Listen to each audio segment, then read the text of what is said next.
क्या आपने कभी गिबली स्टाइल एनिमेशन देखा है और सोचा है क्या यह इस्लाम में हलाल है या हराम है? क्या इस खूबसूरत आर्ट को बनाना जायज़ है? आज हम इस सवाल का आसान और साफ जवाब ढूंढेंगे।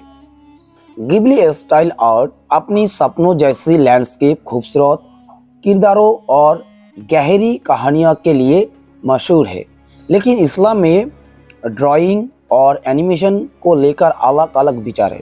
कुछ इसे पूरी तरह जायज़ मानते हैं तो कुछ इसे हराम बताते हैं।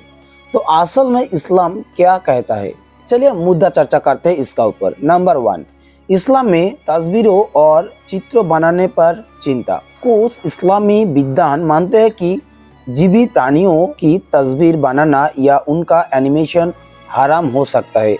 इसके पीछे कुछ हदीस दी जाती है जहां कहा गया है कि फरिश्ते उस घर में नहीं जाते जहां तस्वीरें होती है, और क़यामत के दिन चित्र बनाने वालों से उनकी बनाई हुई चीज़ों को जिंदा करने के लिए कहा जाएगा। नंबर 2, हलाल आर्ट को मान्यता देने वाला नजरिया। दूसरी ओर बहुत से इस्लामिक विद्वान मानते हैं कि अगर कोई आर्ट इबादत के लिए नहीं बल्कि सिर्फ मनोरंजन, शिक्षा या सौंदर्य के लिए बनाई जाती है तो ये जायज हो सकती है। इस्लामी इतिहास में हमें बहुत सी सुंदर कला देखने को मिलती है, जैसी कैलीग्राफी और इस्लामी आर्किटेक्चर। नंबर 3, क्या गिबली स्टाइल आर्ट इस्लाम में फिट बैठती है? गिबली आर्ट को इसकी शांतिपूर्ण थीम, प्रकृति और प्रति सम्मान और दिल को छू लेने वाली कहानियां के लिए जाना जाता है। अगर ये आर्ट अच्छे उद्देश्य के लिए इस्तेमाल हो, जैसे कि कहानियां सुनाने,